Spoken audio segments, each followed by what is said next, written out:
Bismillahirrahmanirrahim. Assalamualaikum warahmatullahi wabarakatuh.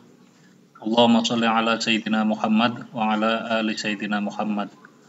Alhamdulillah, berjumpa lagi dengan Bapak dalam pembelajaran jarak jauh mata pelajaran PAI Sirah Nabawiyah kelas 8. Bapak selalu berdoa mudah-mudahan kita semua selalu berada dalam perlindungan Allah Subhanahu wa taala dan selalu diberikan kesehatan oleh Allah Subhanahu wa taala.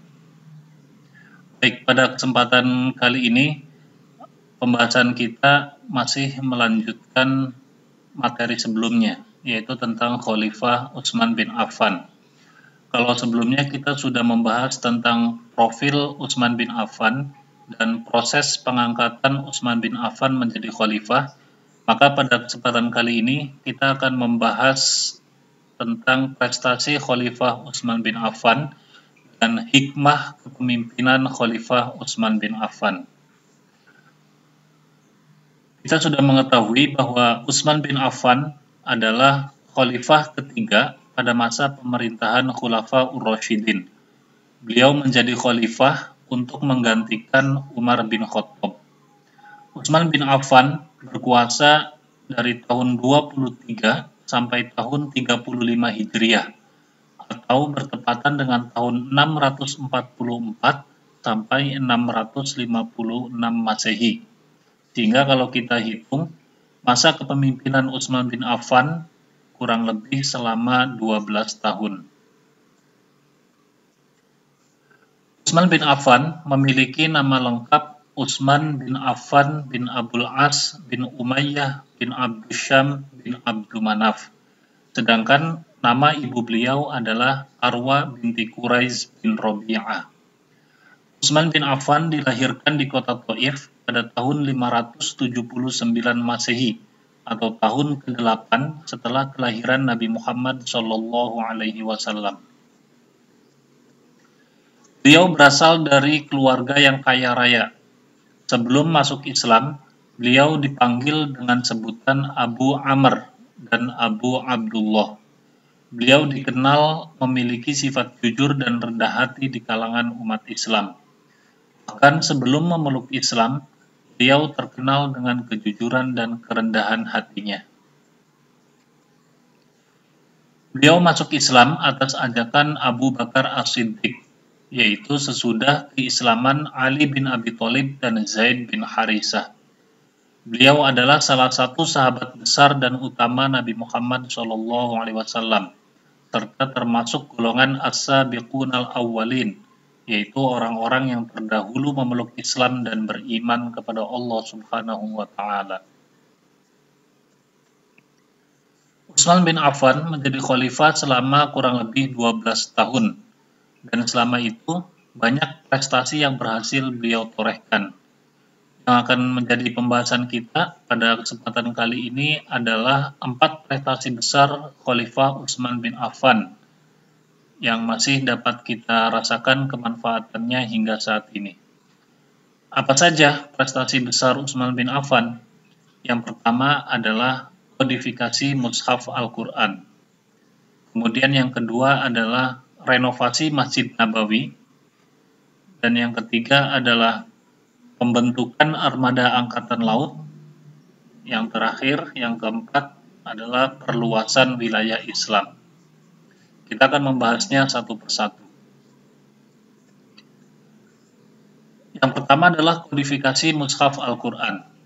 Pada masa pemerintahan Khalifah Utsman bin Affan, wilayah Islam sudah sangat luas, sehingga hal ini menimbulkan kekhawatiran akan terjadinya perbedaan pembelajaran Al-Quran di beberapa pelosok wilayah Islam. Perbedaan itu meliputi susunan surat dan lafalnya atau dialeknya. Salah seorang sahabat yang bernama Hudzaifah bin Yaman melihat perselisihan antara tentara Islam ketika menaklukkan Armenia dan Azerbaijan. Masing-masing pihak menganggap cara membaca Al-Quran yang dilakukan adalah paling baik. Perselisihan tersebut kemudian dilaporkan oleh Hudzaifah bin Yaman kepada Khalifah Utsman bin Affan. Selanjutnya, Khalifah Utsman bin Affan membentuk sebuah panitia penyusunan Al-Quran. Panitia ini diketuai oleh Zaid bin Thabit dan anggotanya adalah Abdullah bin Zubair dan Abdurrahman bin Haris. Tugas yang dilaksanakan adalah menyalin ulang ayat-ayat Al-Quran dalam sebuah buku yang disebut Mushaf. Salinan kumpulan Al-Quran itu disebut Mushaf. Oleh panitia Mushaf diperbanyak sejumlah 4 buah, kemudian dikirim ke Madinah, Suriah, Basrah, dan Kufah. Semua naskah Al-Quran yang dikirim ke daerah-daerah itu dijadikan sebagai pedoman dalam penyalinan berikutnya di daerah masing-masing. Sedangkan naskah yang ditinggal di Madinah disebut Mushaf Al-Imam atau Mushaf Utsmani. 2. Renovasi Masjid Nabawi. Masjid Nabawi adalah masjid yang pertama kali didirikan oleh Nabi Muhammad SAW pada saat pertama kali tiba di Madinah dari perjalanan hijrahnya. Masjid ini pada mulanya hanya sebuah bangunan kecil dan masih sangat sederhana. Dengan semakin banyaknya jumlah umat Islam, maka Khalifah Umar bin Khattab mulai memperluas masjid ini. Masjid Nabawi telah mulai dibangun sejak masa Khalifah Umar bin Khattab, yang kemudian dilanjutkan merenovasinya dan diperluas oleh Khalifah Utsman bin Affan. Selain diperluas, Masjid Nabawi juga dibangun dengan bentuk dan coraknya yang lebih indah. 3. Pembentukan Angkatan Laut. Pada masa Khalifah Utsman bin Affan, wilayah Islam sudah mencapai Afrika, Siprus, hingga Konstantinopel. Muawiyah bin Abu Sufyan, yang saat itu menjabat sebagai gubernur Suriah, mengusulkan agar dibentuk Angkatan Laut. Usul itu disambut dengan baik oleh Khalifah Utsman bin Affan. 4. Perluasan wilayah Islam.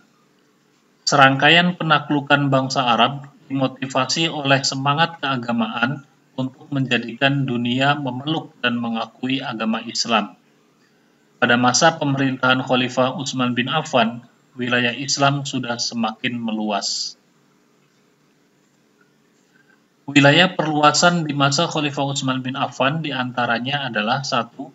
Perluasan ke Khurasan atau Tabaristan yang dipimpin oleh Sa'ad bin As dan Khuzaifah bin Yaman. 2. Perluasan ke Armenia dipimpin oleh Salam bin Rabi'ah al-Bahli.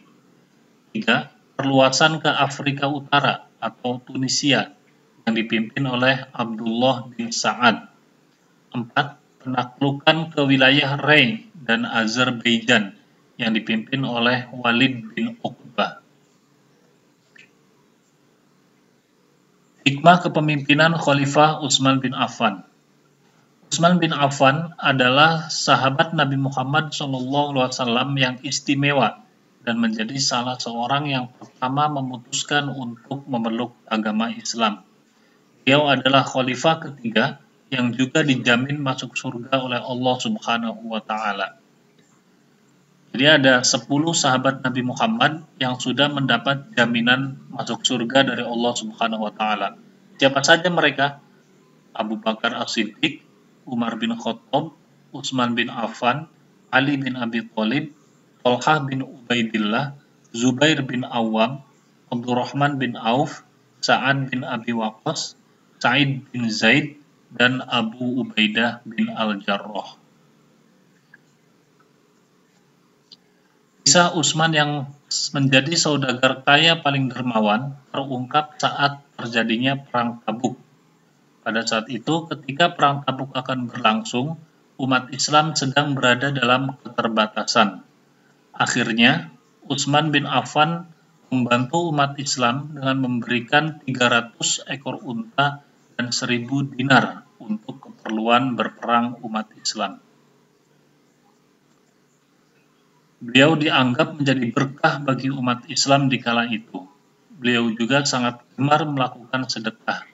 tidak pernah pandang bulu dalam membantu orang lain yang sedang kesulitan dengan hanya mengharapkan keridhaan Allah Subhanahu wa taala. Begitu pula halnya dengan yang harus kita lakukan di dunia ini. Kita harus selalu menolong sesama tanpa mengharapkan imbalan dan hanya mencari ridho Allah Subhanahu wa taala. Sifat Utsman bin Affan yang lembut dan pemalu membuat beliau disegani oleh Rasulullah SAW dan para malaikat. Utsman bin Affan selalu merasa sungkan kalau sampai tidak membantu kaumnya yang sedang kesulitan. Kekayaan melimpah yang ada di tangan Utsman bin Affan digunakan untuk memberi dukungan besar kepada kemajuan agama Islam. Utsman bin Affan mempunyai gagasan yang brilian dalam membukukan Al-Quran menjadi mushaf untuk pertama kalinya. Utsman bin Affan, beliau sangat bersabar dan berserah diri kepada Allah Subhanahu wa taala ketika fitnah besar menimpanya di penghujung hayatnya. Demikianlah ulasan tentang prestasi Khalifah Utsman bin Affan dan hikmah kepemimpinan Khalifah Utsman bin Affan. Dari prestasi tersebut, sangat besar sekali sumbangsi Khalifah Utsman bin Affan untuk perkembangan agama Islam hingga saat ini, dan masih dapat kita rasakan manfaatnya. Mudah-mudahan kita semua dapat meneladani semua kebaikan-kebaikan Utsman bin Affan dalam kehidupan kita di dunia ini. Demikian pembahasan bab 3 tentang Khalifah Utsman bin Affan. Mudah-mudahan bermanfaat untuk kita semua, dan Bapak mohon maaf atas segala kesalahan dan kekurangan. Wassalamualaikum warahmatullahi wabarakatuh.